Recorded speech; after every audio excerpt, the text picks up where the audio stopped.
자, 실무몰입 연기 스터디 첫 번째 강평 시간 시작하도록 하겠습니다. 자, 우리가 지금까지는 기본 강의나 문제풀이 강의에서는 제가 그동안 강의를 해올 때 어떤 내용을 설명드리고 이해시켜 드리는 것 위주로 강의를 진행했지, 그러한 내용들을 답안지에 쓸 때는 어떠한 점에 유의해서 답안지에 어떻게 써야 된다라는 부분은 거의 말씀드리지 않았었어요. 답안지 작성에 대한 언급은 거의 하지 않았는데, 자, 근데 우리가 이제 스터디 과정이 시작했기 때문에 스터디 과정은 여러분들이 실제 답안지에 답안을 작성하셔서 제출해서 채점과 첨삭을 받는 과정이기 때문에 여러분들의 답안지 작성 능력 향상이 굉장히 중요한 과정의 목표입니다. 그래서 제가 스터디 과정에서는 물론 문제 자체에 대한 분석과 내용 설명도 해드리겠지만 그거 못지않게 답안지 작성 그 자체에 대한 언급도 설명을 많이 해드릴 거예요. 자, 근데 제가 지금까지 한 번도 여러분들한테 실무 답안지 작성과 관련해서는 아무런 어떤 강의나 코멘트를 드린 적이 없기 때문에 우리가 스터디 강평을 시작하면서 제가 생각하는 실무 답안지란 어떤 것이고,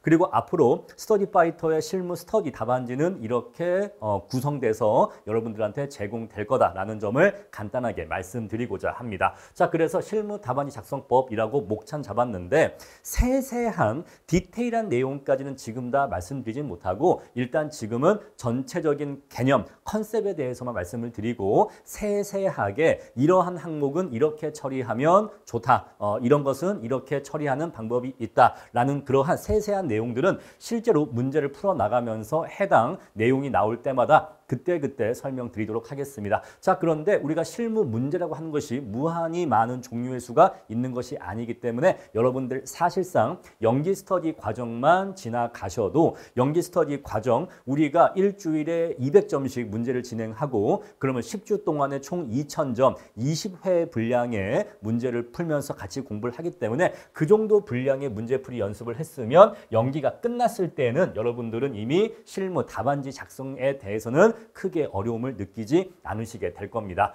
자, 실무 답안지는요, 실제 감정평가 보고서의 축소판이라고 생각을 하시면 돼요.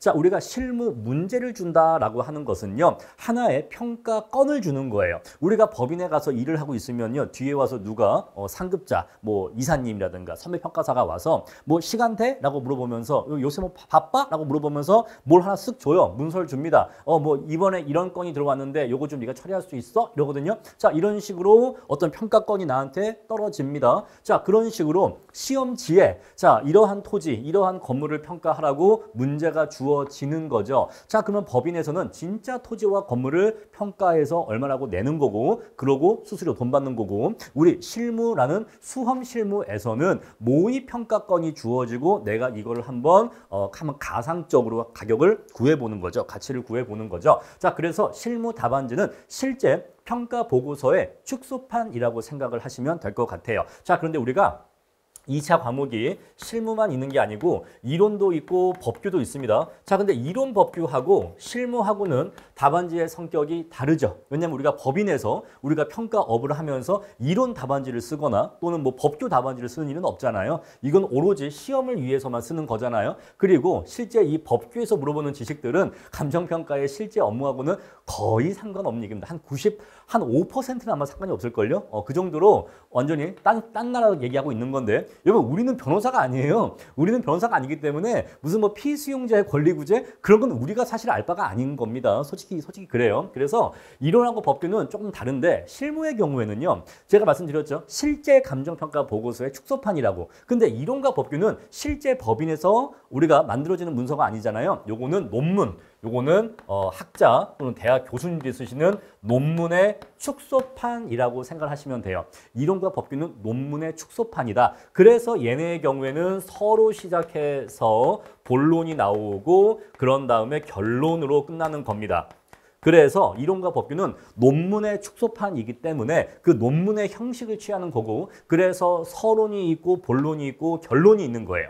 그런데 우리 감정평가 실무의 경우에는 실제 감정평가서의 내용이기 때문에 나는 이러한 물건을 평가할 거다. 이게 뭐죠? 평가 개요. 내가 평가를 할 건데 내가 평가하는 그 이 건에 대한 개괄적인 내용은 이런 내용이다 라고 평가 개요 쓰고, 그런 다음에 나는 이 물건 어떻게 평가했다. 물건 1은 이렇게 평가했고, 물건 2는 이렇게 평가했고, 물건 3은 이렇게 평가했고, 그런 다음에 맨 마지막에 합계만 구하면 되는 겁니다. 그래서 실무 답안지 작성법하고 이론 법규 답안지 작성법은 다르다라는 말씀을 드리고 있는 거예요. 자, 그런데 실제 법인들이나 사무소가 쓰고 있는 감정평가 보고서를 구해서 보면은 의외로 여러분들 생각과 달리 수치 계산보다는 평가 의견이 더 많습니다. 아마 보고서를 구성하고 있는 텍스트들을 분석하면 글씨가 많을까, 그러니까 한글이 많을까 아니면 숫자가 많을까, 아마 비중을 계산해 보면은 거의 한 90대 10 될걸요? 그러니까 평가 의견, 서술,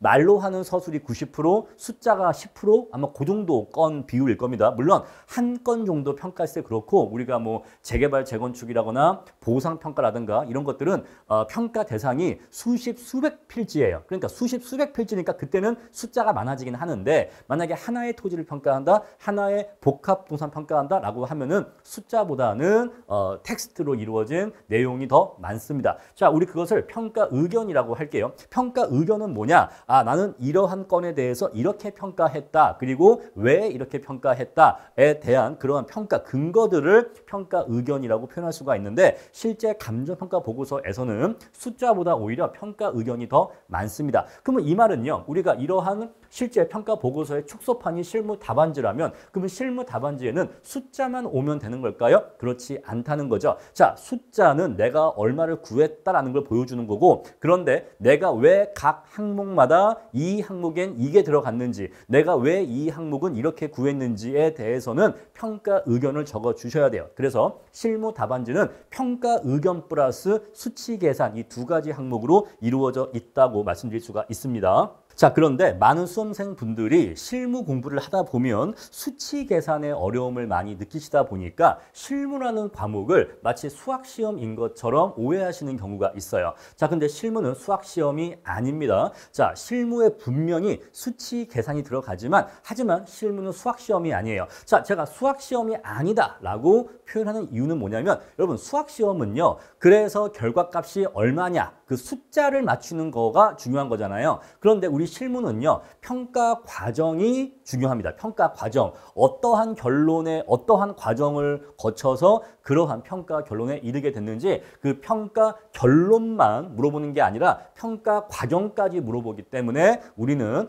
단순하게 숫자 계산해서 숫자만 맞추는 수학시험이라고 볼 수가 없는 거예요. 그러니까 제가 지금 계속 어떤 내용 강조하고 있죠? 실무는 숫자 플러스 의견이다. 평가 의견이다 라고 말씀드리고 있잖아요. 따라서 숫자만 맞춘다고 되는 게 아니라 그 숫자에 이르게 된 평가 과정과 평가 논리를 평가 의견으로서 적어줘야 한다라고 하는 것을 지금 강조하고 있는 겁니다. 자, 우리 실무 문제를 푼다는 것은 어떠한 건을 모의로 평가한다는 것을 의미하기 때문에 그렇다면 그 평가 결론에 이르게 된 전문가적 판단에 대해서 반드시 서술을 해줘야 된다는 거죠. 그래서 숫자의 정확성만큼 중요한 것이 바로 논리적인 평가 의견의 서술입니다. 내가 어떠한 항목에 대해서 왜 그렇게 판단했는지를 적어주셔야 돼요. 나는 이거를 고려하지 않을 거야. 또 난 이것을 고려할 거야. 왜 고려하는지, 왜 고려하지 않는지. 만약에 정비구역 내에서 표준지가 도시계획 시설도로에 저촉되어 있대. 저촉되어 있지만 정비구역 내기 때문에 이것을 고려하지 않겠어. 그럼 왜 고려하지 않는지 그런 것들에 대해서 이유를 적어주셔야 되는 겁니다.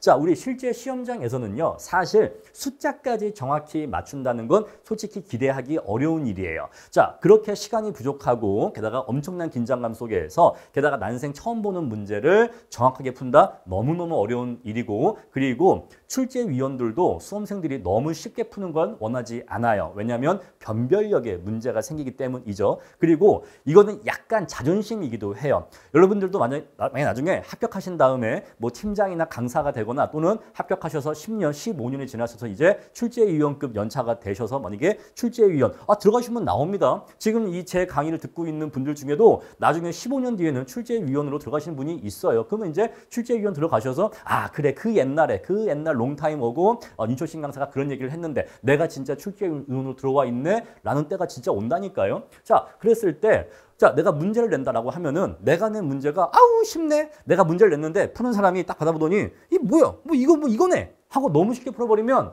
존심이 상하는 거예요. 아, 내 문제가 그렇게 허접한가? 그렇게 쉽게 푸나? 라고 하면서 뭔가 논점들을 심어놓게 되어 있어요. 그래서 그 논점들이 이제 우리한테 함정으로 느껴지고 그 함정에 빠지지 않고 정확하게 푼다? 솔직히 기대하기 어렵습니다. 그렇죠? 자, 그래서 실제 시험장에서는 숫자까지 정확히 맞추는 것은 솔직히 기대하기 어려운데 그래도 최대한 정확하게 풀려고 노력은 해야 됩니다. 그렇다고 해서 숫자를 아예 그냥 가상의 숫자, 우리가 보통 가라 실무라고 하는데 뭐 제가 쓰는 표현은 아니고 저는 그런 표현을 쓰지 않는데 가라 실무가 뭐예요? 가라가 일본말로 거짓말이라는 뜻이잖아요. 그래서 그냥 숫자를 그냥 가짜로 쓰는 실무를 실제로 옛날엔 강의하기도 했었어요. 그러니까 뭐 강의한다는 게 정식으로 커리큘럼이 아니라 강사가 수험생들한테 여러분 솔직히 시험장에서 숫자 못 맞추니까 그냥 숫자는 가라로 쓰세요 라고 말한 강사도 옛날에 있었습니다. 그 정도야. 하지만 저는 그거 동의하지 않고 아무리 정확하게 못 푼다 하더라도 그래도 최대한 정확하게 풀려고 노력을 해야 되는 거고 하지만 우리가 숫자를 다 맞출 수 없다면 적어도 뭐는 맞춰야 돼요? 평가 의견은 맞춰야 돼요. 왜냐하면 배점이라고 하는 것이 숫자에 대한 배점도 있지만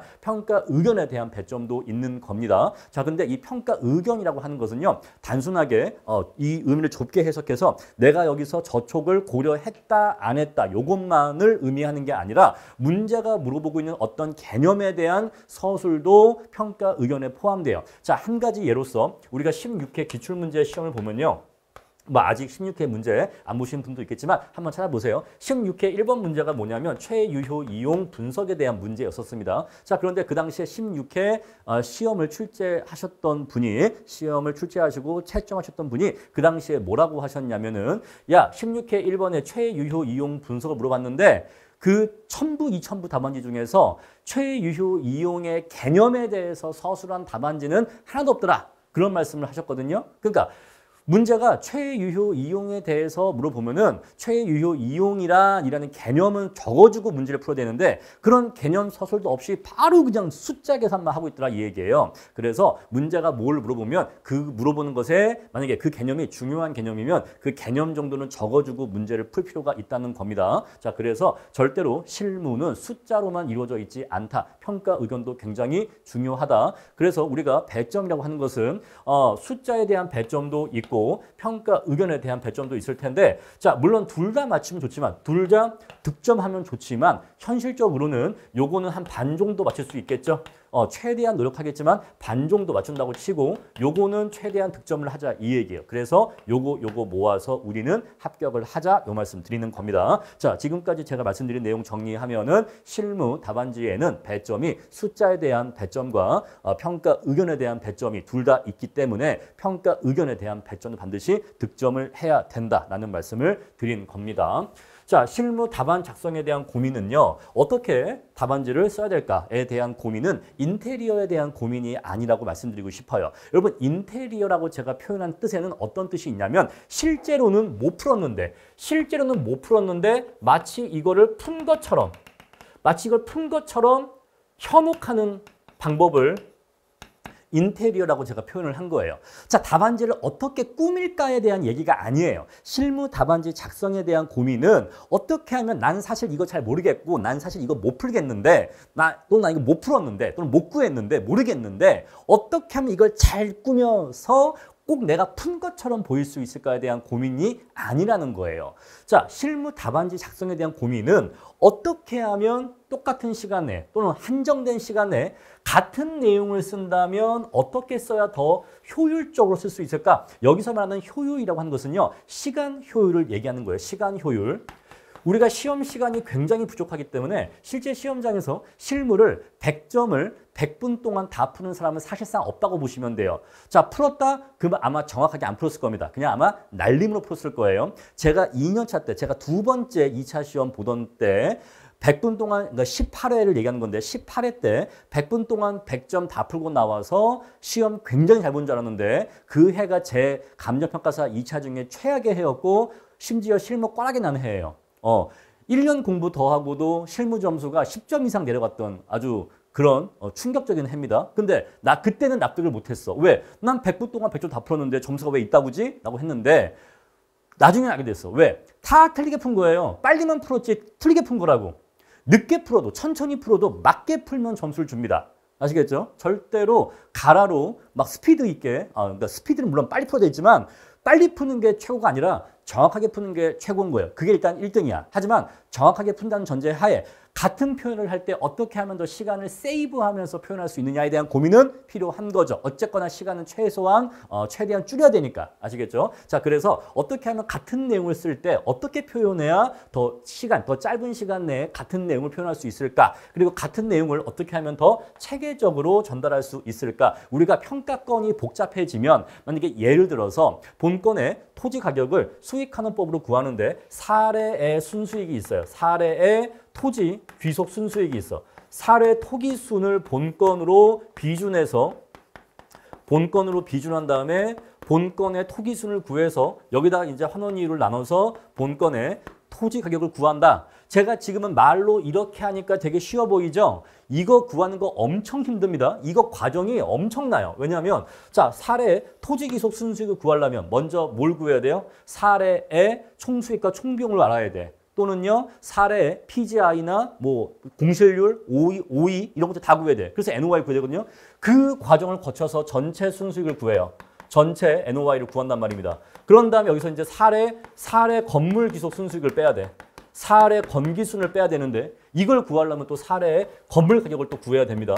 사례 건물 가격 구해서 곱하기 사례 건물 환원율 해서 사례 건기순 빼줘야 그래야 나오는 게 사례 토기순이고 이렇게 구해진 사례 토기순을 본건으로 또 비준을 해줘야 돼요. 비준. 사시지게 해서 비준한 다음에 그렇게 가져온 본건 토기순을 나누기 환원이율 해서 본건의 가치를 구해야 되는데 만약에 이 환원이율도 그냥 주는 게 아니라 얘를 또 구하게 한다라고 하면 얘를 또 구해야겠죠. 지금 목차가 엄청나게 길어지는 거예요. 자, 그러면 내가 결국 결론에 이르긴 이를 텐데 내가 이 결론에 이르게 된 이 복잡한 과정을 채점자한테 알기 쉽게 일목요연하게 저 이거 풀었어요라고 딱 깔끔하게 정리해서 보여줘야 아 얘가 맞게 풀었구나라고 인식을 하지 개발세발 써버리면 이거 푼 거야 어쩐 거야 이거 뭐 푼 거 같기는 한데 잘 모르겠네 이래버리면 득점이 불리한 거죠. 그래서 내가 푼 것을 어떻게 하면 더 체계적으로 잘 보일 수 있게 이건 약간 가독성의 문제라고 이해하시면 돼요. 가독성 어떻게 하면 잘 보일 수 있게 잘 전달할까에 대한 고민이 돼야지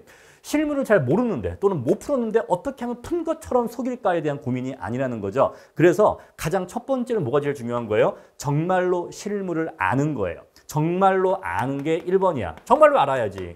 정말로 실무에 대한 지식과 이해가 있어야지만 정말로 그 문제를 풀 수 있을 거 아니겠습니까? 그럼 이제 정말로 아는 게 1번인데 그럼 두 번째가 뭐예요? 그거를 빠르고 잘 표현하는 거예요. 답안지에 빠르고 잘 표현하는 겁니다. 그래서 일단은 이게 선행돼야 돼요. 그러니까 우리가 이걸 위해서 강의도 열심히 듣고 문제도 꼼꼼하게 풀고 해서 실무 실력을 쌓아야 됩니다. 그런 다음에 우리 스터디 과정에서는 추가적으로 2번까지 고민을 해야 되는데 자 일반적인 기본 강의나 문제풀이 강의가 여기까지 하는 고민이라면 스터디 과정에서는 여기에다가 추가로 2번에 대한 고민까지 추가가 되는 거죠. 그래서 어떻게 하면 이 내용을 답안지에 더 빠르고 잘 표현할 수 있을까에 대한 고민을 앞으로 우리가 스터디 과정을 통해서 하게 될 겁니다. 그래서 앞으로는 좀 강평 영상이 조금 더 길 거예요. 일반적인 학원의 강평 영상보다는 강평 영상이 더 길 겁니다. 왜 더 기냐면요. 일반적인 학원의 한 과목 스터디 강평 영상이 제가 알기로는 50분에서 한 60분 정도인 걸로 알고 있어요. 일반적으로는 한 과목당 50분에서 60분 정도 강평을 하죠. 그래서 하루에 실2법 이렇게 진행을 하기 때문에 한 과목당 시간을 여기서 더 늘려버리면 밤에 너무 늦게 끝나. 막 집에 막 9시에 가고 막 그러거든요. 그럼 사람들이 아침 9시에 와서 문제를 풀었는데 밤 9시에 집에 간다? 배고프고 너무 힘들어. 그래서 한 7시 정도는 집에 갈 수 있도록 하기 위해서 1시간씩으로 이렇게 자른단 말입니다. 자, 오프라인 강의는 이렇게 할 수밖에 없겠죠. 그런데 우리는 온라인이잖아요. 우리는 온라인 전용이기 때문에 제가 여기서 강평을 1시간 반을 하든 2시간 동안 하든 저 뒤에 이 스튜디오, 이 강의실을 쓸 다른 강사가 없단 말입니다. 이거 저 혼자 쓰는 스튜디오예요. 저 여기서 10시간을 찍을 수 있어요. 상관없어요. 뒤에 사람이 없어. 아시겠죠? 그래서 저는 시간 제한이 없기 때문에 이런 시간 제한에 구애받지 않고 충분하게 말씀드릴 거예요. 아시겠죠? 충분하게. 선생님, 저는 그런데 좀 실력이 있어서 너무 자세히 말씀하시는 것은 또는 앞에서 앞에서 앞 회차 때 했던 얘기를 또 한 번 반복하시는 건 저는 좀 불필요한데요. 그러면요, 10초 건너뛰기를 하세요. 여러분, 동영상 강의의 좋은 점이 뭡니까? 자, 뭐 1.5배, 1.8배, 2배 속도 가능하고, 그리고 내가 아는 내용 나오면 10초 건너뛰기 하면 되잖아요.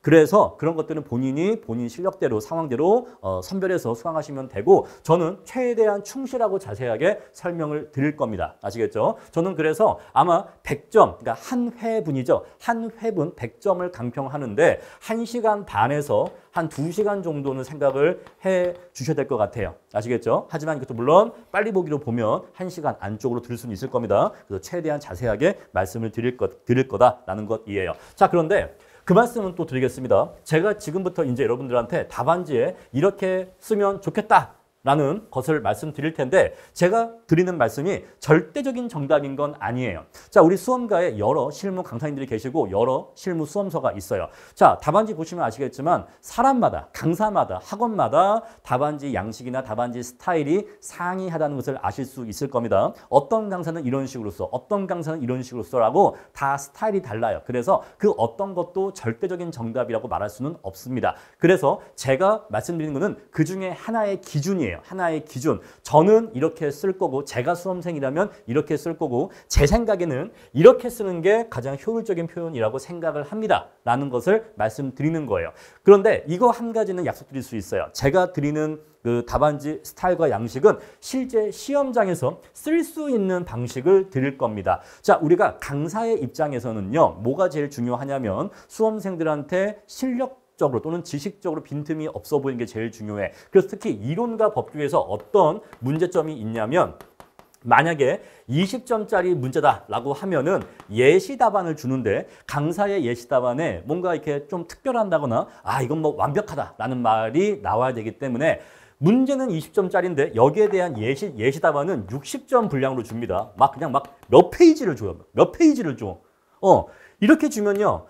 이렇게 주면 예시 답안이 내용이 빠지는 게 있겠어요? 내용 사실상 빠지는 게 없겠지. 왜? 책을 그냥 이렇게 여기서부터 여기까지 컨트롤 C 띄어서 컨트롤 V 붙인 거기 때문에 그냥 책 자체를 몇 페이지를 그냥 띄어서 갖다 붙인 거기 때문에 내용은 빠지는 거 없겠지. 근데 예시 답안을 이렇게 3배수 분량으로 줘버리면 이 예시 답안을 보고서 수험생들이 답안지에 이렇게 쓰라는 거구나 라고 배울 수가 있어요? 못 배운다는 얘기예요. 그래서 이건 사실 수험생들을 위한 답안지가 아니라 누굴 위한 답안지예요? 이렇게 주는 거는 요거는 강사를 위한 답안지예요.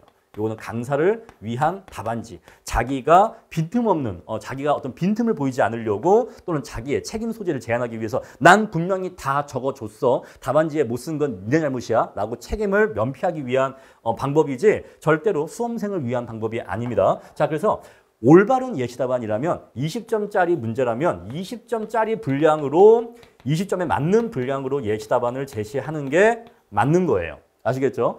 자, 마찬가지로 실무도 그래요. 자, 아까 제가 평가 의견을 강조했는데 평가 의견도 자세하게 쓰면 쓸수록 답안지가 풍부하겠죠. 와, 답안지 잘 썼다. 그런 말 들을 수 있겠죠. 그런데 제가 추구하는 답안지는 여러분들이 답안지를 이렇게 써라 라는 진짜 모습을 전달해 드리고 싶기 때문에 이렇게 쓰면 완벽합니다가 아니에요.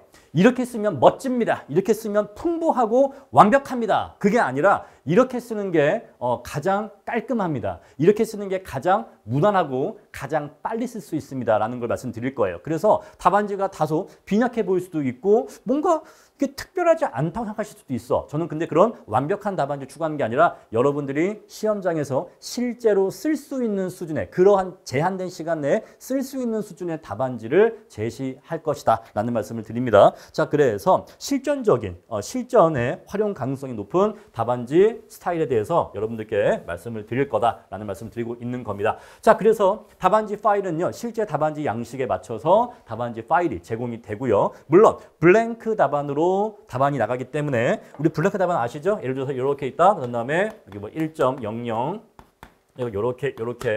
이렇게 나가는 거죠. 자, 그러면은 여기에 대해서는 숫자가 제시되어 있지 않으니까 이 블랭크에 대해서 여러분들이 저랑 같이 강평 영상 통해서 강의 들으시면서 이 이 첫 번째 블랭크에는 그래서 얼마가 들어가는구나. 이 두 번째 블랭크에는 그래서 얼마가 들어가는구나. 이 블랭크를 같이 채우시면서 여러분들만의 예시답안을 완성하는 거예요. 여러분들의 6필이 들어간 나만의 예시답안을 완성하는 거고, 그리고 여러분들이 이 빈칸을 채워서 예시답안을 같이 완성해 나가야 되기 때문에 첫 번째, 강평 영상을 꼼꼼하게 수강해 주셔야 되고, 두 번째, 그렇게 작성된 예시답안은 함부로 버리시거나 하시면 안 되고 소중하게 보관해서 모으셔야 돼요. 아시겠죠?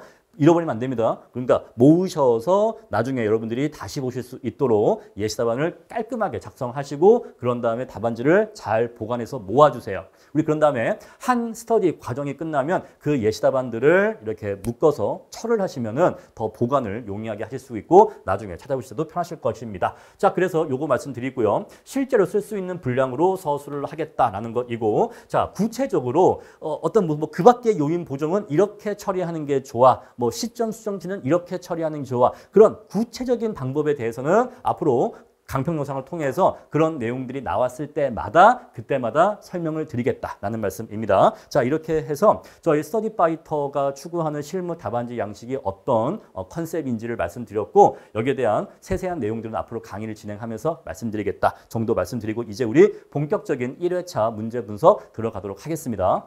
자, 그럼 이제 본격적으로 1번 시험지부터 강평을 시작하도록 하겠습니다. 자, 많은 분들이 이번 주가 굉장히 힘드셨을 거예요. 왜냐하면 실무를 이렇게 제대로 풀어본 적이 없었거든요. 지금까지 강의를 들으면서도 뭔가 뭐 워크북 퀴즈가 나와도 어디 연습장 같은 데다가 이렇게 깨작깨작 풀어서 숫자만 조금 구해보고 뭐 이렇게 하면 대충 나오나 봐 하고 넘어갔지 이렇게 제대로 답안지 양식에다가 로마자 1 평가 개요부터 쓰기 시작해서 사시지계를 제대로 FM대로 답안지를 작성해 본 적이 사실상 처음이신 분들이 많았을 겁니다. 그래서 굉장히 체감 난이도가 높았을 거예요. 사실 문제 자체가 그렇게 어려운 건 아닌데 여러분들이 답안 작성을 맨 처음 하시기 때문에 아마 이번 주가 제일 힘들었을 거다. 여러분들 사실 헬스장하고 조금 비슷합니다. 우리가 헬스장 가면요 첫날 뭐 이렇게 아령 들고 집에 가잖아요. 그 다음날 죽습니다. 다음날 막 온 팔과 다리에 막 알이 다 배겨서 막 몸이 움직이질 않아. 막 이 옷이 잘 안 입어질 정도로 팔이 잘 안 움직이니까 그 정도로 첫날 너무 힘들어. 그런데 그런 식으로 그 아픈 걸 참고 며칠 나가고 일주일 넘어가면 이제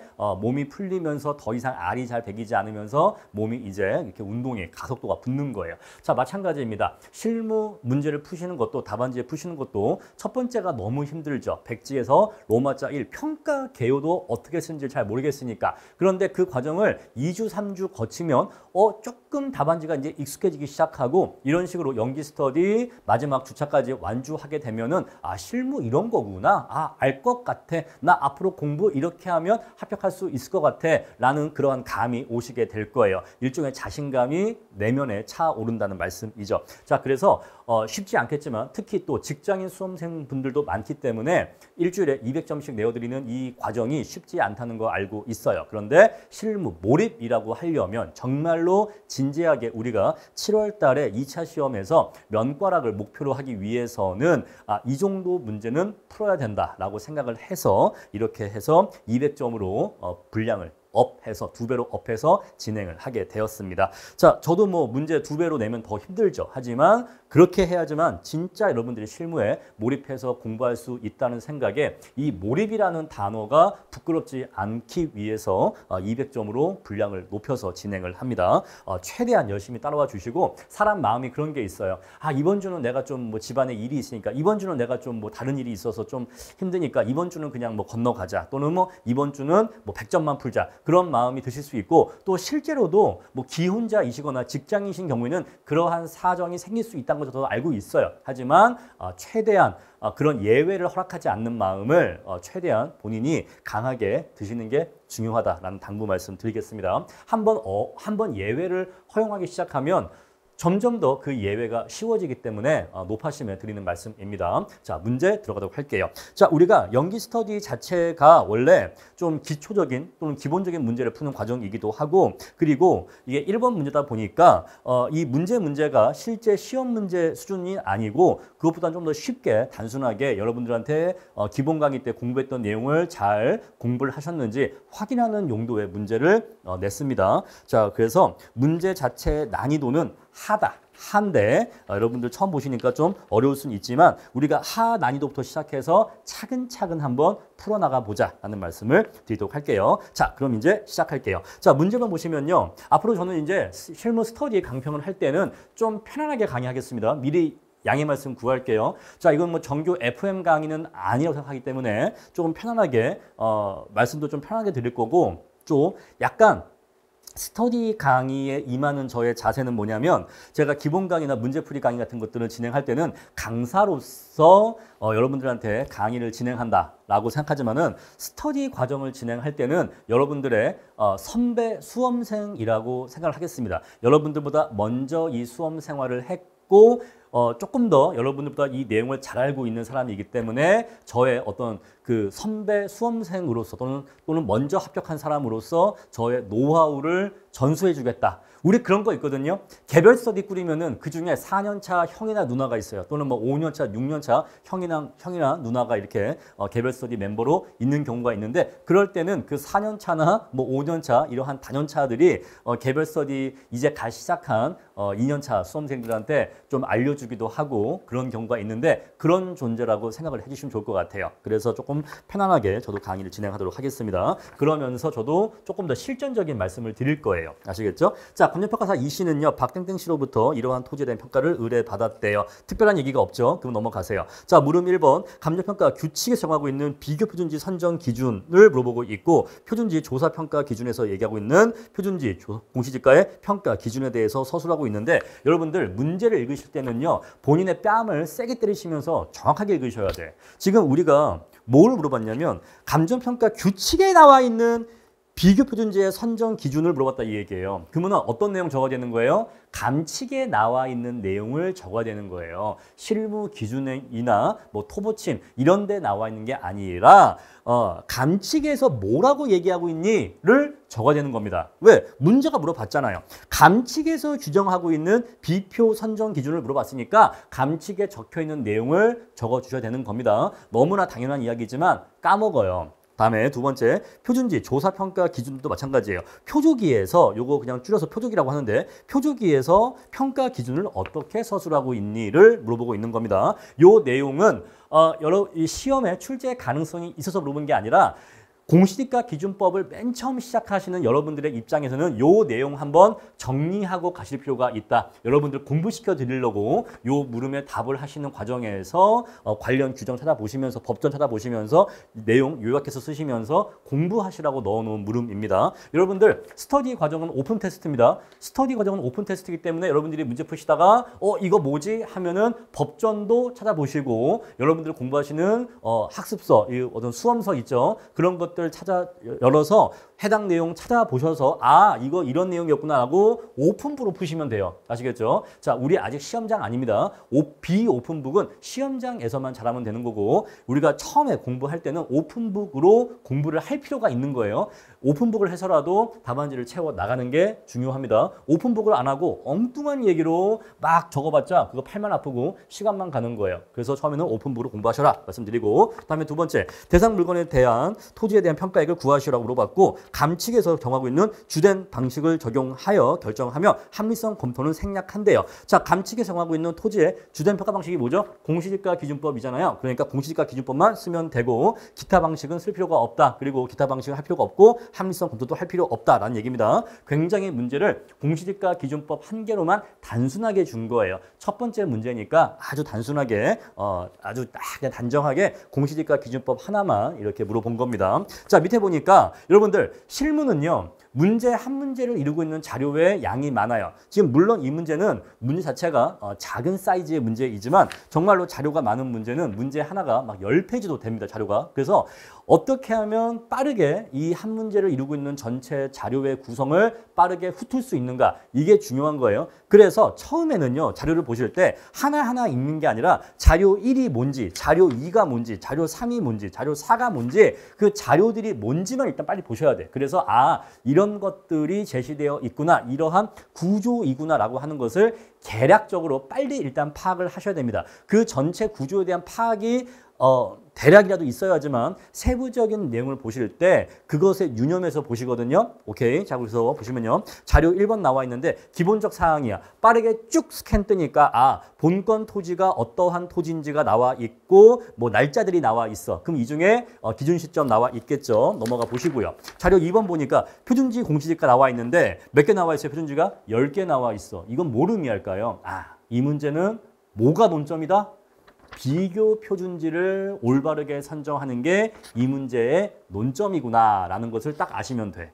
자, 비교 표준지가 두세 개만 나왔다라고 하는 거는 그냥 형식상 두세 개 중에 하나 골라라는 건데 사실 그러한 문제는 비교 표준지의 선정이 크게 문제가 안 돼요. 근데 이렇게 토지 하나 평가하는데 표준지가 10개가 나와 있다? 요거는 이 10개 중에서 어느 거 하나 딱 한 개를 초이스해야 되는데 원칙적으로 표준지는 한 개 고르는 거니까 그 한 개 10분의 1의 확률이잖아요. 너 어떤 거 고를 건데 비교 표준지의 선정이 이 문제의 논점이구나 라는 거 딱 파악하시고 자 밑에 보니까 저촉 나와 있어. 이거 혹시 이 문제 논점인가? 요건 좀 이따가 보기로 하는 거예요. 왜? 일단은 지금 뭐 하는 거예요? 일단 전체 문제 구조를 보고 있는 거야. 그래서 이 밑에 나와 있는 주석 이런 것들은 뭐 도시계획 시설의 저촉, 이런 거 있네? 이런 게 있구나만 딱 파악하시고 세부적인 내용 뭐 40, 25, 30 이런 거 보지 않는 겁니다. 아시겠죠? 그냥 뭔가 저촉이 있구나. 그럼 요것도 이 문제의 논점이 될 수 있겠네. 유념하시고 다음에 자료 3번 토지의 개별 요인인데 자 저촉된 토지는 뭐 20% 감가래. 그다음에 뭐 광평수 감가는 40% 하락이래. 그래 이러한 것들을 고려해서 개별 요인을 구해야겠구나. 이런 것들 고려해 보시고 넘어갔더니 자료 4에 기타 사항 나와 있는데 여러분들 한 가지 시크릿을 첫 번째 시간부터 첫 번째 문제에서 바로 말씀드리면요.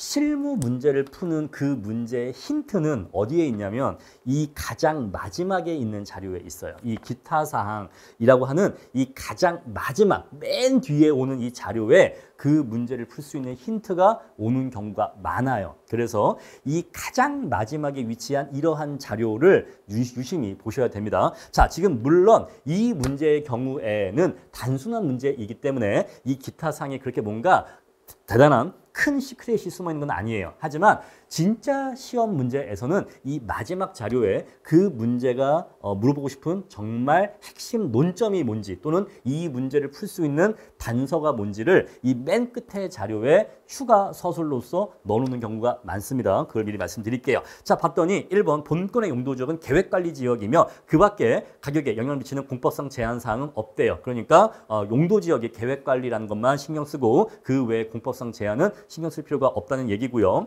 자, 다음에 그러니까 무슨 용도지역, 용도지구, 구역 이런 거가 없다 이 얘기예요. 그다음에 두 번째 비표 선정 시 선정 사유와 배제 사유를 기재할 것 이거예요. 이게 바로 출제자가 묻고 싶은 논점이 여기 2번에 나와 있는 거예요. 자, 출제자는요. 이 문제에서 비교 표준지 10개 중에서 왜 한 개를 선정했니? 그리고 나머지 9개는 왜 배제했니? 그걸 묻고 싶은 게 이 문제의 핵심 포인트라는 것을 여기 2번 문장에서 표현하고 있는 겁니다.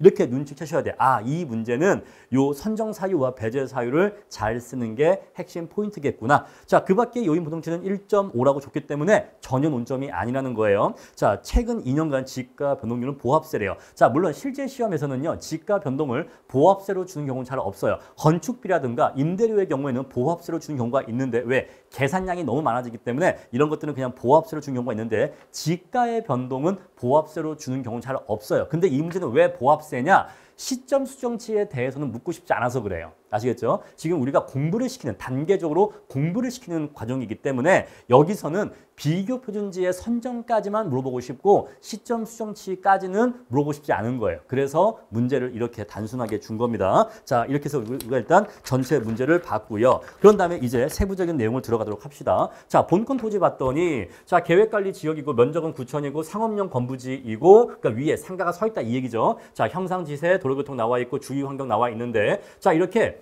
대상 토지나 표준지에 주의 환경이 나와 있는 경우에는 이 주의 환경이 좀 중요하게 고려해야 될 사항으로 쓰이는 경우가 많습니다. 자, 평가 목적은 일반 거래고요. 가격 조사 기간은 이렇게 나와 있는데, 자, 우리가 가격 조사 기간이 이렇게 나와 있었을 때는 일단은 요거의 끝의 날짜, 요 끝의 날짜가 중요한 날짜예요. 왜 그러죠? 이 마지막 날짜가 뭐예요? 가격 조사 완료일이잖아요. 가격 조사 완료일. 자, 우리 감칙에 의하면 가격 조사 완료일이 원칙이잖아요. 자, 의뢰인이 별도로 기준 시점을 정하지 않은 경우에는 그러면 가격 조사 완료일로 기준 시점을 삼는 것이 원칙이잖아요. 그래서 일단 이 날짜를 체크해 두시고 혹시 별도의 기준 시점이 제시되어 있나를 보시면 되는데 없어. 이 문제의 경우에는 별도로 제시된 기준 시점 없기 때문에 가격 조사 완료일을 기준 시점으로 삼으시면 되는 거예요. 자, 그러면 이딴 거 다 필요 없어. 뭐 의뢰일자, 작성일자 이런 것들은 다 페이크예요. 페이크. 자, 그다음에 조건은 없대요. 자, 없으면 그냥 없는 거야. 없으면 이거는 논점이 아니다.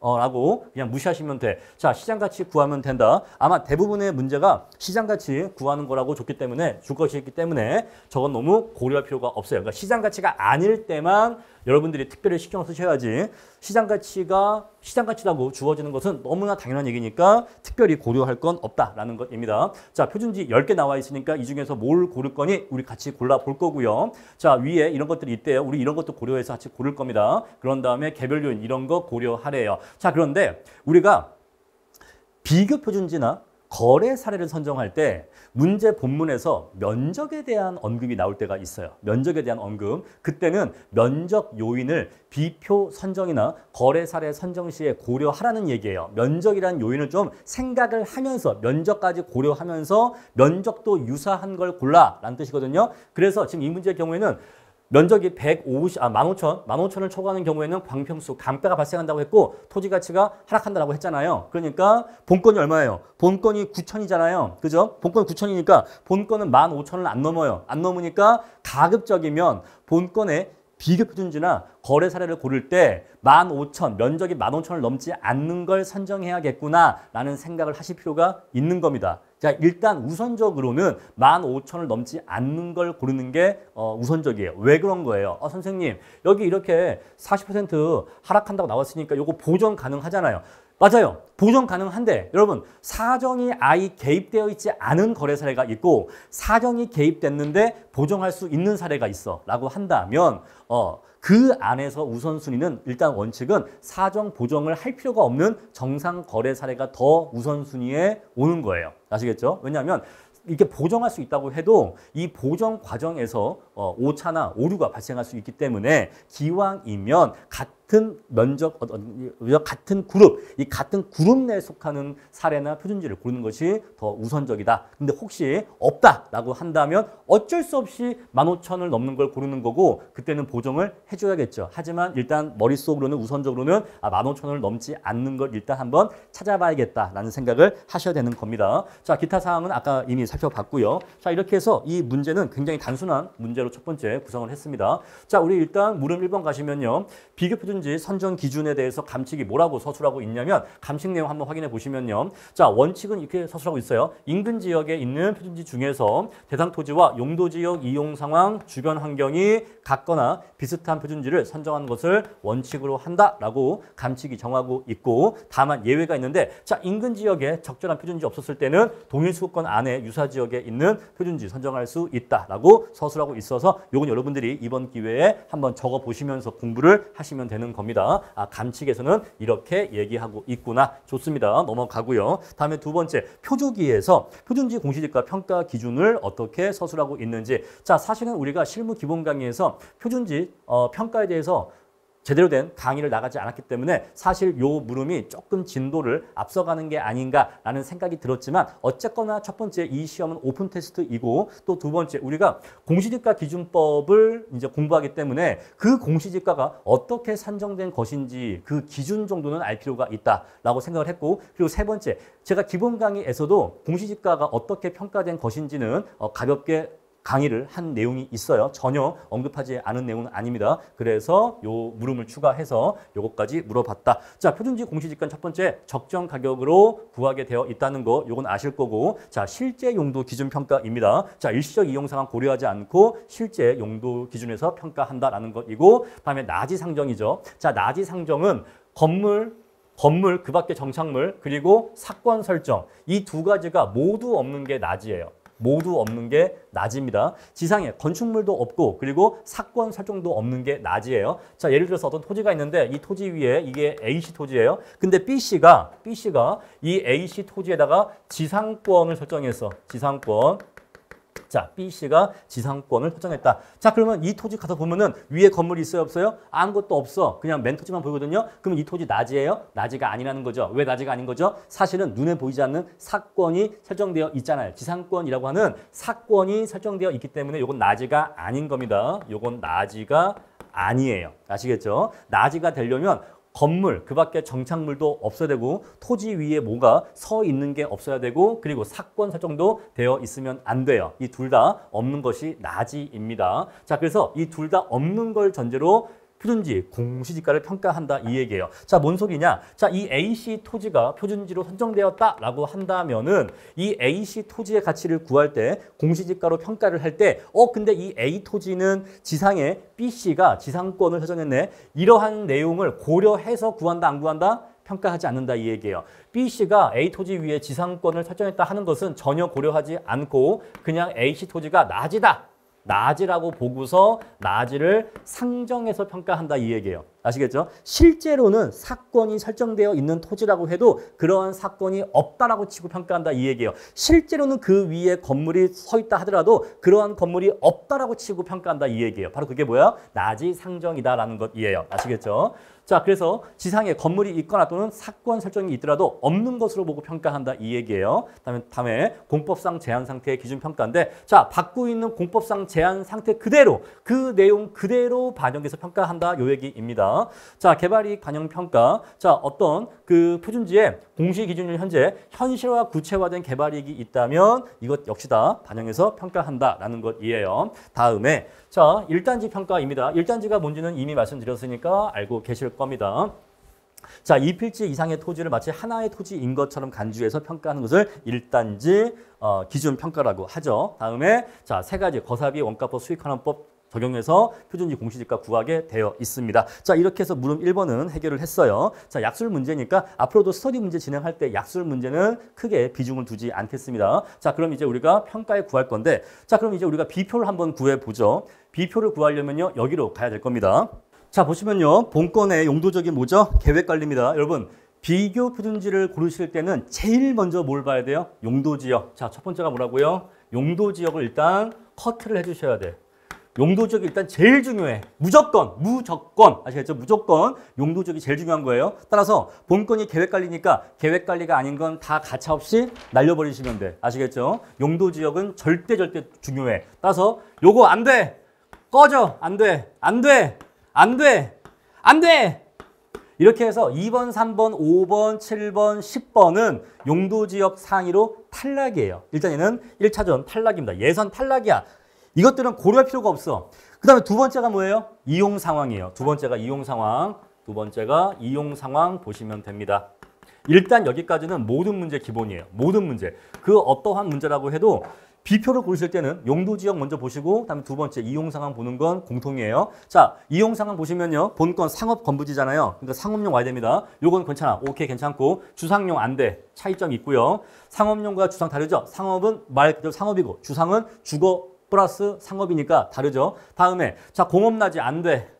다음에 상업용, 상업나지 오케이, 됐어. 자, 그럼 이제 우리가 어디까지 왔냐면 1번 일단 가능성 있고요. 1번 가능성 있고 그런 다음에 자, 8번, 9번 가능성 있어요. 8번, 9번 가능성 있어요. 지금까지 우리가 용도지역 이용 상황에서 3개를 남겼습니다. 자, 그럼 이제 마지막 3개 중에서 어느 것이 될 것이냐를 봐야 되는데, 자, 그럼 이제 남아있는 게 뭐냐면 면적, 형상, 지세, 도로교통, 주위환경 등등 있는데 일반적으로는요. 이렇게 문제에서 면적에 대한 언급이 없거나 그리고 주위 환경이 언급되어 있지 않은 경우에는 이렇게 남아있는 죄송해요. 형상, 지세, 도로교통 이러한 요인 중에서 그 다음으로는 뭐가 중요하냐면 원래는 도로 조건이 중요해요. 원래는 도로 조건이 중요하다. 일반적으로는 도로 조건의 유사성이 세 번째 중요한 요인으로 보시면 됩니다. 일반적으로 그래요. 근데 이 문제는 그렇지 않아. 왜냐하면 이 문제는 별도로 주위 환경이라거나 그리고 면적에 대한 언급이 있단 말입니다. 표준지 공시지가에 이 주위 환경이 항상 주어지는 게 아니에요. 이게 주어지는 문제가 있고 주어지지 않는 문제가 있어. 그러니까 원래 표준지 공시지가는 주위 환경을 공시하게 되어 있어요. 그러니까 원래는 공시되어 있는데 우리 시험 문제에 정말로 얘가 나오느냐 나오지 않느냐는 그런 문제도 있고 아닌 문제도 있어. 근데 나왔다. 주위 환경이 나왔다라고 하면은 이건 중요한 요인이야. 아시겠죠? 주위 환경이 나왔다 하면 중요한 요인이라서 이럴 때에는 주위 환경이 세 번째로 와야 돼요. 아시겠죠? 주위 환경에 대한 언급이 있는 경우에는 주위 환경이 세 번째 표준지 선정 기준이다. 자, 본건 뭐예요? 공업단지죠? 주변 환경이 공업단지예요. 그러니까 공업단지 아닌 건 또 가차없이 쳐버리면 돼. 자, 그러니까 얘는 성숙적인 상가지대래. 안 돼. 공업지대 되거든요. 자, 나머지 두 개가 공업지대죠? 자, 그럼 이제 최후의 2인 중에서 이 둘 중에 하나를 골라야 돼. 자, 그럼 이제 주위 환경까지 왔습니다. 그럼 이제 남은 게 뭐예요? 면적이야. 자, 이 문제는 면적에 대한 언급이 있어요. 자, 보시면 15,000제곱미터를 기준으로 해서 15,000을 넘어가면 광평수 감가가 있다고 했잖아요. 그래서 일단 누가 불리해요? 8번이 불리한 거야. 그죠? 8번이 불리합니다. 자, 8번이 33,000이기 때문에 불리하고 9번은 8,600이니까 본건은 9,000이니까 면적이 굉장히 유사하죠. 여러분 그래서 가급적이면 표준지든 거래 사례든 본건과 최대한 유사한 걸 골라야 되기 때문에 자, 면적의 유사성이 9번이 더 있다라고 보여줄 수가 있어요. 자, 근데 아직은 최종 결정을 하시면 안 돼. 왜 그러죠? 왜냐면 광평수 감가는 솔직히 보정할 수 있잖아요. 솔직히 보정할 수 있기 때문에 9번이라고 아직은 100% 확신할 수가 없어. 그래서 밑에 있는 저기 주석까지 더 보셔야 됩니다. 자, 일련 번호 9번은 일부 50제곱미터에 분묘가 소재하고 있대. 아, 9번에 분묘가 소재한다고? 그러면 이 얘기가 9번을 고르지 말라는 얘기인가?를 잘 보셔야 돼. 다음에 상기 표준지는 아래와 같이 국계법상 도시계획 시설에 저촉이 되어 있대. 보니까 9번 토지가 도로에 30%가 저촉이 되어 있대. 그러니까 9번은 이 두 가지 내용이 다 걸려 있네요. 그죠? 지상의 묘지도, 분묘도 50제곱미터가 있고 도시계획 시설에도 30%가 면적이 저촉이 되어 있단 말입니다. 그래서 야, 이것 때문에 9번을 고르라는 거야? 고르지 말라는 거야? 라는 고민이 될 텐데 자, 그랬을 때 여러분들이 어떻게 판단을 해야 되냐면 이게 9번을 고르지 말라고 준 내용인지 아니면 9번을 고르고 9번을 골랐을 때 네가 추가적으로 이런 것들까지 장애물을 넘어야 된다라고 추가적인 논점을 주고 있는 건지 거기에 대한 판단이 중요한데 자, 저는 이거는 이렇게 판단하겠습니다. 자, 일단 그러니까 평가의 대원칙이 뭐냐면 표준지든 거래사례든 본건과 유사한 걸 고르는 게 원칙이에요. 자, 8번이 면적이 광평수 감가가 발생하고 있는데 얘를 보정할 수 있다고 해도 굳이 보정할 필요가 없는 9번을 배제할 이유는 없어. 그죠? 그러니까 당연히 9번이 우선권 갖는 거고 그럼 9번이 우선권을 가졌을 때 이 밑에 있는 분묘를 첫 번째 어떻게 처리할 거냐? 자, 분묘 어떻게 처리할 거냐라는 건데 이거는 고려할 필요가 없어. 분묘는 고려할 필요가 없습니다. 왜? 아까 뭐라고 했죠? 이 표준지 공시지가는 뭐라고 했어요? 나지상정평가라고 했잖아요. 나지상정평가. 나지상정해서 평가한 거란 말입니다. 근데 나지상정이라고 하는 것은 토지에 건축물 등 구축물 그리고 사건 설정 이런 것들이 다 없다고 치고 평가한 거란 말이에요. 그럼 마찬가지로 지상에 실제로 분묘가 있다 하더라도 이런 것들을 고려해서 이런 것들에 영향받아서 이 평가액이 결정된 게 아니에요. 아시겠죠? 따라서 이런 것들, 지상에 이런 것들이 있다는 것을 무시하고 깡그리 무시하고 그냥 맨 땅이다. 여러분 나지는 맨 땅이다. 그래서 우리가 그냥 맨 땅이다라고 전제하고 평가한 것이기 때문에 이런 거 신경 쓸 필요가 없어요. 그 근거가 뭐죠? 표준지는 나지상정 평가이기 때문에 지상의 분묘의 존재 고려하지 않겠다 하시면 되고 그럼 이거 해결할 수가 있죠. 다음에 두 번째, 자 9번은요 저촉되어 있대. 그럼 요거는 보정하면 되는 겁니다. 보정할 수 있는 거예요. 자 그래서 요거는 이 감가율이 제시되어 있기 때문에 또 보시면 밑에 자료 3번에서 감가율이 20%다 라고 줬잖아요. 그러니까 요거는 9번을 사실 고르란 얘기예요. 9번을 골랐을 때 도시계획 저촉을 이렇게 20% 감가율로 보정해서 땅값 구하라 라고 주고 있는 겁니다. 그래서 우리 9번을 표준지로 선정을 할 거예요. 자, 지금까지 제가 말씀드린 사항을 답안지로 정리를 한번 해보겠습니다. 자, 이제 물음 2예요. 물음 2부터가 이제 온전한 실무 답안지의 형태가 되겠죠. 자, 먼저 평가 개요가 와야 됩니다. 평가 개요는요, 원래 제가 수험생일 때는 굉장히 짧게 쓰는 게 유행이었거든요. 그러니까 그때는 다 그랬어. 근데 요새는 이제 제가 오랜만에 이제 실무 이제 이렇게 요새 어떻게 답안지를 쓰나 이렇게 보니까 요새는 이 평가 개요를 좀 많이 쓰는 게 유행인 것 같아. 유행인 것 같은데 유행이면 따라가야 돼요. 유행이면 따라갈 필요가 있어. 왜냐하면 절대 다수의 수험생들이 이렇게 답안지를 쓰고 있다라고 한다면 그 양식을 따라가 주는 게 특별히 눈에 띄지 않습니다. 그래서 우리 절대 다수의 수험생들이 취하고 있는 답안지 양식을 따라가는 것도 필요하다라는 말씀 드릴게요. 자, 그래서 대상 물건은 토지다. 평가 목적은 일반 거래다. 기준가치, 시장가치고 평가 조건은 별도로 없다. 평가 방법은 감칙 14조에 의해서 공시지가 기준법 하겠다. 기준 시점은 가격조사 완료일로서 요 날짜로 하겠다. 근데 요거는 솔직히 나머지 것들은 다 문제가 준 거죠. 나머지는 다 문제가 준 건데 요 마지막 기준 시점은 문제가 주지 않은 거예요. 그러면 논점은 어디에 있겠어요? 여기에 있는 거죠. 그래서 반드시 요거 적어 주셔야 됩니다. 감칙 제9조 2항에 의해서 가격조사 완료일을 기준점으로 하겠다. 요거 반드시 적어 주셔야 되는 거예요. 아시겠죠? 사실 요것들은 그냥 문제가 준 내용을 내가 정리한 것에 불과한데 다 써 있잖아요. 다 써 있는 내가 그냥 옮긴 거죠. 근데 요거는 내가 관련 규정 이용해서 구한 거니까 요거는 굉장히 꼭 잘 적어 주셔야 된다. 감칙 제9조 2항에 근거해서 가격조사 완료일을 기준 시점으로 하겠다. 꼭 적어 주시고. 자, 이제 비교 표준지 선정할 건데, 자, 먼저 비교 표준지를 일단 제일 먼저 골라야 됩니다. 그래서 목차에 1번 비교 표준지의 선정이라고 와야 돼요. 아시겠죠? 공시지가 기준법 목차 이렇게 적어 주시고, 우리 여기다가 멍청한 짓이 있어. 그러니까 제가 아까 처음에 말씀드렸죠. 조금 편하게 강의할 거라고. 그러니까 제가 언어도 조금 더 편안하게 쓸 겁니다. 감안해 주세요. 아시겠죠? 멍청한 짓을 할 수가 있는데 많은 사람들이 그러는데 실무, 이론, 법규 다 그래요. 뭐냐면 목차를 쓸데없이 길게 써. 그게 정말 멍청한 짓이에요. 여러분, 목차를 길게 쓰는 게 언제적 유행인지 아세요?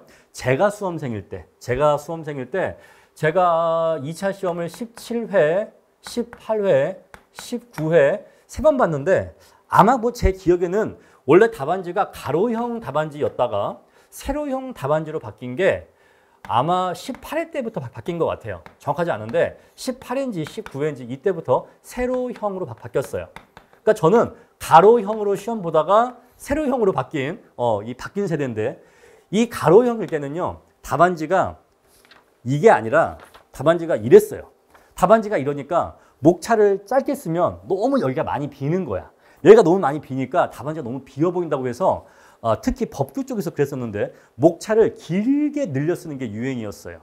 그래서 그냥 뭐 하자승계 쓰는 게 아니라 하자승계에 관한 검토 뭐 이런 식으로 최대한 길게 쓰는 게 유행이었다고. 그래서 그 당시에 유행하는 건데 지금은 아니에요.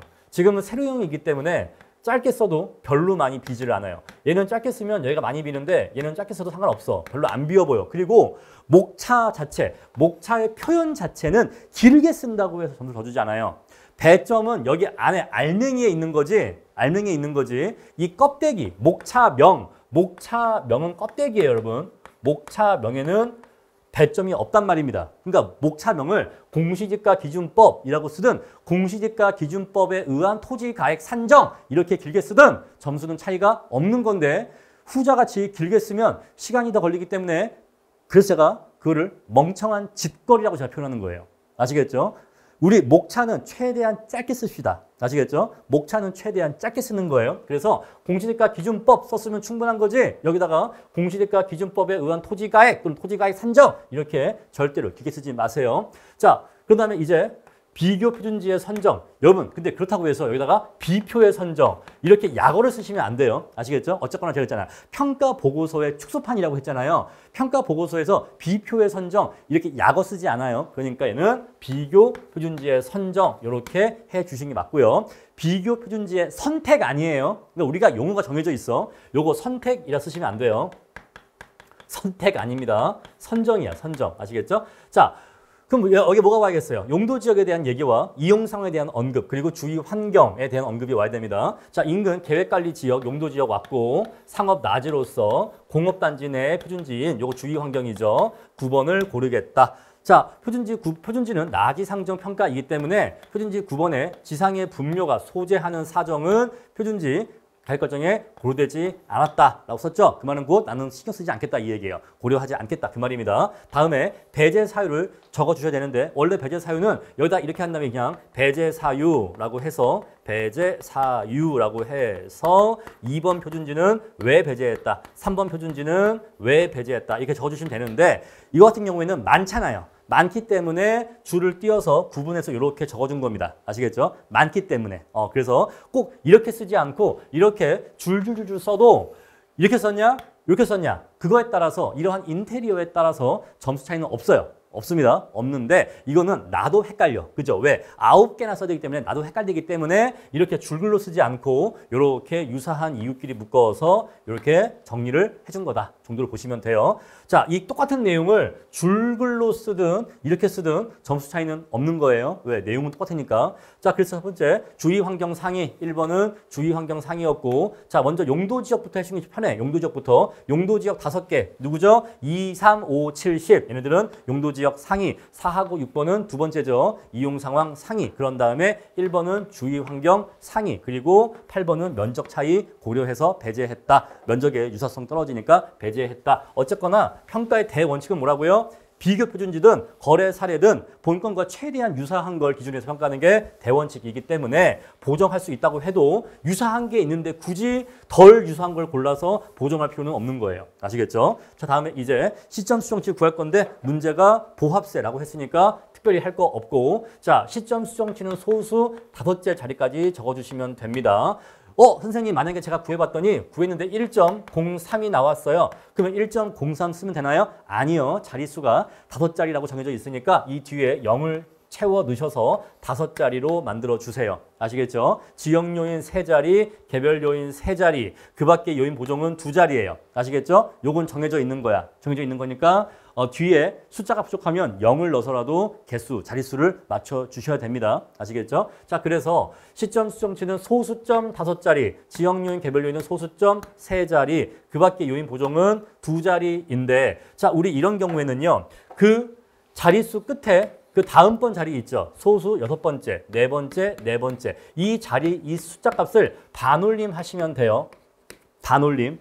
아시겠죠? 그게 원칙입니다. 자, 반올림 해서 자릿수를 맞추는 게 원칙인데 그 밖에 요인 보정치의 경우에는 소수 셋째 자리 숫자를 절사하는 게 원칙이에요. 아시겠죠? 절사. 반올림이 아니라 절사하는 게 원칙이라고. 아시겠죠? 만약에 그래서 우리가 그 밖에 요인 보정치가 1.576이에요. 라고 하면은 요거 1.58 이렇게 하는 게 아니라 절사하기 때문에 그냥 1.57로 하는 게 원칙입니다. 아시겠죠? 자, 왜 이렇게 하느냐? 보수적으로 평가하기 위해서 그런 거예요. 보수적으로 평가하기 위해서. 반올림해서 올려버리면 실제 가치보다 더 평가 가치가 업되는 거잖아요. 그러니까 보수적 평가를 위해서 이 끝자리는 절사하는 게 원칙이다라고 생각을 하시면 돼요. 그러니까 그렇게 그냥 늘 푸시면 돼. 아시겠죠? 항상 그렇게 늘 푸시면 되는 겁니다. 요거는 이제 더 말씀드리지 않을 거고요. 자, 다음에 개별 요인 비교인데 행정 조건의 보정이죠. 왜냐하면 도시계획 시설 저촉은 개별 요인 중에서 행정적 조건에 해당하기 때문에 행정적 조건으로서 보정하시면 되는 겁니다. 자, 내용 볼게요. 자, 봤더니 표준지 9번은 도로에 저촉이 되어 있고 저촉 면적 비율이 30%입니다. 자, 이 말은요. 표준지 9번이죠. 표준지 9번 토지가 이렇게 있는데 이 중에서 30%에 해당하는 면적이 도시계획 시설 도로에 저촉이 되어 있다는 거예요. 그러면 요 부분은 개발 행위가 제한되니까 요 부분은 감가가 발생하겠죠. 여기는 저촉 감가가 발생할 겁니다. 그럼 여기는요. 여기는 정상이죠. 여기는 정상. 자, 그랬을 때 여기의 가치가 만약에 100이라고 한다면 그러면 여기의 가치는 얼마라는 거예요? 단가로 얘기하면 여기가 100이래. 그럼 여기는요. 감가율이 얼마래요? 20% 감가래. 그럼 여기는 80이라는 얘기야. 80이라는 얘기. 아시겠죠? 얘는 100인데 얘는 80이래. 그러면 이 토지 전체는 얼마겠냐 이 얘기예요. 가중평균을 하면 되죠. 가중평균. 자, 여기 면적 비율이 얼마죠? 얘는 30%. 여기는요. 70%. 가중평균하면 돼요. 그래서 얘를 가중평균하면 이렇게 할 수 있겠죠. 자, 여기다 쓸까요? 자, 0.7은 100이다. 근데 0.3은 죄송해요. 글씨가 왜 이러지? 약간 제가 흥분했나 봐. 자, 다시 0.7은 100이다. 멀쩡하다. 그런데 0.3은 80밖에 안 돼. 저촉 감가가 있으니까. 이렇게 해주면 전체가 얼마가 나오는 거 하니? 이게 얼마죠? 70, 24니까 94네. 94가 이렇게 나온단 말입니다. 그죠? 자, 이렇게 구할 수 있는 거예요. 그런데 본건은요. 본건은 저촉이 안 되어 있잖아요. 여러분, 우리가 자, 비교 표준지에서 비준을 통해서 본건의 가치를 구하잖아요. 예를 들어 쓸게요. 비교 표준지, 비표 또는 여기에 거래 사례가 오겠죠. 그래서 비교 과정을 통해서 본건의 가치를 구하는 거잖아요. 그러면은 여기에 들어가는 비교 요인치는요. 이거를 분수식으로 썼을 때 분모 항목이 있고 분자 항목이 있는데 분모 항목이 비표 그리고 사례가 분모에 오는 거고 대상은 분자에 오는 거예요. 대상은 분자에 오는 겁니다. 요거를 잊어먹으시면 안 돼. 그죠? 제가 강의 때 말씀드렸습니다. 우리가 무엇을 이용해서 무엇을 구한단 말입니다. 무엇을 이용해서 무엇을 구할 때 무엇을 이용해서 이게 뭐죠? 비교표준지 또는 거래 사례. 요건 수단이죠. 수단을 이용해서 대상의 땅값을 구하는 거잖아요. 대상은요, 목적이죠. 자, 그래서 수단이, 여기 있네, 빨간색이. 자, 수단이 분모에 오는 거고, 목적이 분자에 오는 거예요. 아시겠죠? 요거를 잊어버리시면 안 돼. 자, 이게 지금은 너무나 쉬운데 언제 헷갈리냐면 그 밖의 요인 보정치를 구할 때 이게 헷갈립니다. 아시겠죠? 자, 그래서 그건 왜 헷갈리는지 그때 말씀드릴게요. 자, 그래서 비교 표준지의 개별 요인이 여기 분모에 오는 거고 대상의 개별 요인이 분자에 오는 건데 자, 비교 표준지는 이렇잖아요. 이러니까 94로 얘기할 수가 있는데 근데 본건 어때요? 본건은 어때요? 저촉이 되어 있어요? 안 되어 있어요? 본건은 저촉이 안 되어 있거든요. 그러니까 저촉이 안 된 게 100이라면 본건은 전체가 다 100이에요. 그죠? 전체가 다 100이거든요. 그러니까 자, 요게 분모에 이렇게 오고 분자에는 100이 이렇게 오면 되는 겁니다. 그래서 우리가 이 저촉 보정은 표준지는 이거로 계산해 보면 94에 해당하고 본건은 저촉이 없으니까 그냥 100이야. 그래서 이거에 대한 비교 요인치는 94분의 100인 거예요. 94분의 100. 아시겠죠? 그래서 이 숫자가 여기에 오시면 되는 거예요. 선생님, 그런데요. 여기는 이렇게 막 소수로 되어 있는데요. 여러분, 우리가 이거를 100이라고 두면은 이렇게 쓰는 거지만은 얘를 1이라고 두면은 얘가 0.8이잖아요. 100이 아니라 얘를 1이라고 두면 얘가 0.8이 되는 거고 그때는 얘가 0.94가 되는 거고 여기가 1이 되는 거죠. 자, 기준을 100으로 뒀느냐 1로 뒀느냐 요 차이일 뿐이에요. 아시겠죠? 자, 둘 중에 편한 걸로 하시면 돼. 근데 일반적으로는요. 소수로 표현을 많이 해요. 소수로. 보통은 저촉되지 않은 걸 1로 봐. 아시겠죠? 보통은 얘로 봅니다. 왜요? 왜냐하면 숫자가 작아져야 계산이 편하니까 이렇게 하는데 꼭 그래야 될 이유는 없어요. 그냥 이렇게 100을 기준으로 해서 94분의 100으로 해도 돼요. 이렇게 0.7 곱하기 100 해도 됩니다. 이렇게 0.7 곱하기 1 안 하고 그냥 0.7 곱하기 100 해도 상관없어요. 아시겠죠? 의미는 똑같은 거야. 똑같은 건데 저촉되지 않은 정상 토지 단가를 100으로 볼 거냐 1로 볼 거냐 그 차이일 뿐이에요. 절대로 헷갈리지 마시고 여러분들은 둘 중에 하나 정하셔서 그걸로 쭉 밀고 가시면 돼. 근데 제가 지금은 설명드리기 위해서 제가 100을 기준으로 했는데 저는 앞으로 여기 1을 기준할 거예요. 아시겠죠? 1을 기준해서 설명을 더 많이 드릴 겁니다. 자, 그래서 우리가 여기 저촉 보정을 했다는 것을 아실 수가 있어요. 표준지는 30% 도시계획 시설에 저촉되어 있기 때문에 여기에 대한 저촉 보정을 할 건데 이거는 행정적 조건으로 보정을 할 거다라는 것이에요. 왜? 군법상 제한과 관련이 있는 거니까. 자, 그래서 요인 보정치 구했죠. 소수점 세 자리까지 구했습니다. 그럼 이제 우리 다 구한 거예요. 자, 우리 9번 표준지 110만 얼마죠? 15,000. 111만 5천원 곱하기 시점 수정치 문제가 부합수라고 했고 지역 요인 인근 지역이라 했으니까 지역 요인 보정할 필요 없겠죠. 그다음에 개별 요인은 여기서 구했고요. 그 밖에 요인 보정치 문제가 줬죠. 이렇게 해서 구해 보니까 178만 원 나왔는데 자, 우리가요. 토지 단가를 결정할 때는 10만 원 이상, 10만 원 이상은 세 자리. 그리고 10만 원 이하는 유효 숫자 두 자리까지 결정하는 게 원칙이에요. 아시겠죠? 자, 그런데 2022년부터인가? 2022년부터는 표준지 공시지가를 공시할 때 이렇게 10만 원 이상은 네 자리까지 공시하는 거 바뀌었는데, 자, 표준지 공시지가는 그런데 우리의 그 토지 평가의 결정과 관련된 규정은 안 바뀌었어. 안 바뀌어서 아직도 우리는 요 옛날 규정 내용을 쓰고 있는데 요거는 큰 문제가 없다. 라는 말씀 드릴게요. 그래서 아직도 우리 평가 결론은 표준지의 이 표현 방법과 다르게 아직도 10만 원 이상이면 세 자리까지 표시하고 그 다음에 10만 원 미만이면 두 자리만 표시한다. 우리 그래서 만약에 13만 4천 원 이렇게 쓰거나 9만 8천 원 이렇게 쓴다 이 얘기예요. 아시겠죠? 10만 원 넘으니까 세 자리, 10만 원을 못 넘으니까 두 자리만 쓴다. 이렇게 이해하시면 되겠습니다. 이렇게 해서 단가를 정해주시고 그런 다음에 괄호하고서 옆에다가 곱하기 면적해서 총액, 병기 해주시면 되는 거예요. 자, 이렇게 해서 우리가 첫 번째 1번 문제 풀어봤고 1번 문제를 풀면서 어떻게 문제를 분석하고 답안지를 작성해야 될지 아주 기초적인 내용에 대해서 맛을 봤습니다. 자, 그럼 이제 우리가 문제 2번부터 계속해서 점점 더 자세하게, 점점 더 구체적인 내용 들어가게 될 거예요.